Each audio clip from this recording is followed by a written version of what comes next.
I am Riker Lynch. I play Greg Randall in Colossal Youth. Greg is Ryder Jensen's best friend. Greg is the sort of the leader of the pack in the high school.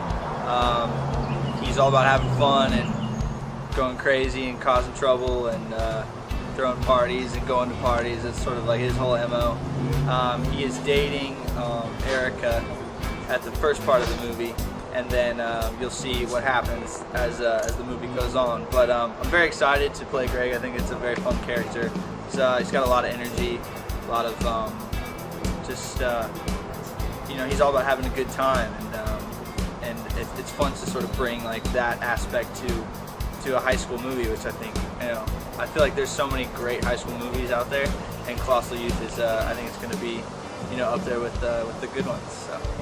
I think what intrigued me the most about the script was just the very realness of just like classic high school that it brings to the table, and meeting up with Scott, the director, and him being super cool with any sort of ad libs or any little extra ideas that you bring to your character. I think that's very important for an actor-director relationship, to be able to work with one another. And obviously, he has the ultimate final say at the end, but I like to always just bring options to the table that's going to help make the scene the best it can possibly be.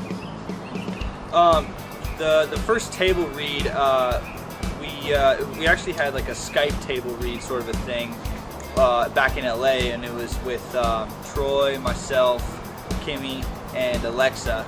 And it's funny because Alexa I've known for many years, and Troy and Kimmy were both on a TV show that my brother Ross was on. So it's kind of a small world, and meeting up with them and seeing everybody that is going to be a part of Colossal Youth, sort of having like a 6 degrees of separation between us.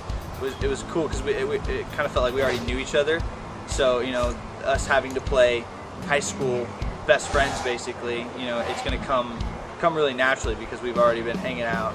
And then when we got to the table read with the rest of the cast, I think the 4 of us sort of clicked instantly because we already had like a solid foundation, and then the rest of the cast can sort of just jump on top of it. It's a really good vibe, and I think it brings a lot to the movie. When I found out the movie was taking place in San Antonio, my first thought was, because on tour out in San Antonio, it's one of my favorite cities, and there's so many great places. I love the Riverwalk, and my favorite margarita is actually from San Antonio. It's a prickly pear margarita, and it is my favorite, hands down. It is so good.